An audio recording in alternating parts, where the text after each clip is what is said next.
हम कश्मीर में आए हैं रिक्शा चैलेंज करने के लिए और हमने येस्टरडे शुरू किया लर्न करना रिक्शा चलाना और अब 3 दिन लगेंगे, फिर हम रिक्शे को बेनिफिशरी को देंगे।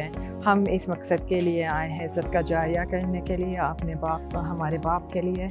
और अभी अब तक बहुत अच्छा लग रहा है, कश्मीर बहुत खूबसूरत है और हम बहुत इंजॉय कर रहे हैं। हम खुद रिक्शा चला के यहाँ आते हैं। हम 3 लेडीज हैं रिक्शा रानीज, जो रिक्शा चला के स्टार्ट पॉइंट होता है and point. It's not easy जैसे दिखता है, बहुत ही हार्ड है, बहुत ही हार्ड रोड्स आते हैं।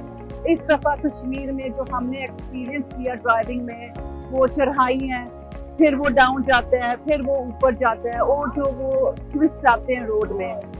एक एक्सपीरियंस भी है और एक ये भी कह सकते हैं अंदर से वो एक डर सा होता है, लेकिन we do it, we complete है। तो इसी में हमें वो रूह का सुकून मिलता है। ये रिक्शे उनको दिए जाते हैं जो यूज करते हैं कमाई के लिए, इनकम के लिए, अपने बच्चों को सपोर्ट करने के लिए, उनको स्कूल भेजने के लिए।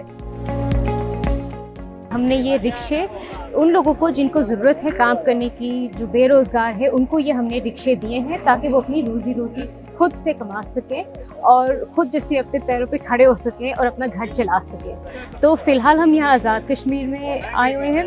यहाँ हम टूर की है पूरे आज़ाद कश्मीर की, मुजफ्फराबाद में शुरू किया, अब हम गिरकोट जा रहे हैं खुद ये रिक्शे चला के, ताकि हम भी महसूस कर सकें कि जिनको ये रिक्शे हमने दिए हैं उनके लिए उनका आम रोज़ाना काम किस तरह होता है। बहुत मज़ा आया, कश्मीर बहुत खूबसूरत है। देख के पता चलता है कि ये दुनिया पे क्यों कहा गया इसको कि ये जन्नत है।